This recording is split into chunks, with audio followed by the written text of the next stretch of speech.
We were approached by Médecins Sans Frontières, Doctors Without Borders. They were running an exhibition at Constitution Hill. Like I said, Constitution Hill is a sister organization to the Drill Hall, our heritage space. And then the exhibition was about in solidarity with African migrants in South Africa, basically teaching the locals why Africans from Nigeria, Zimbabwe, Cameroon, Mozambique, why they travel to South Africa. So understanding their struggles of why they left their original places to live in South Africa.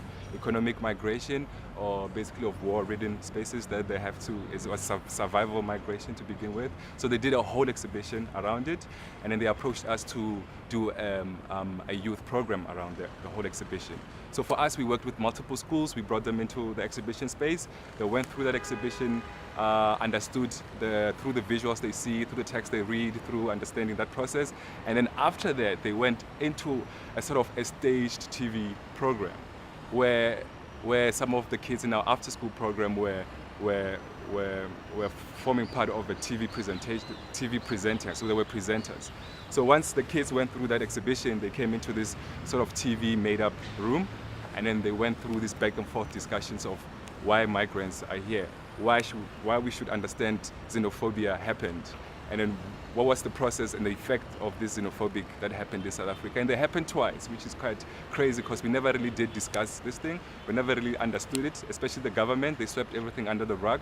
So for us, working through kids is very much important because they hear this vulgar, this back and forth from their own households where their father, mother hates immigrants, and then they themselves take this sort of energy and this anger and then they reflect it to other people. So for us is to make them understand why Africans travel to South Africa to have a better life. So they're not here to take your jobs, they're not here to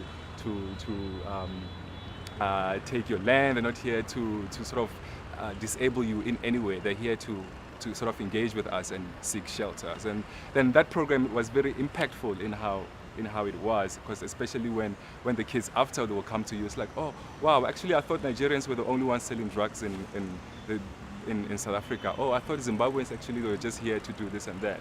But then once they work and discuss all these processes with them, was quite cool in how they actually reflected and understood xenophobia, even though it happened again later in the years. But I guess we try bit by bit to make the youth understand why such processes happen. That's what I'm saying. It's very political, it's very real, it's very relevant, it's art's supposed to reflect things that are happening. So for us, the work that we do is supposed to reflect what is happening in society and how it's understood.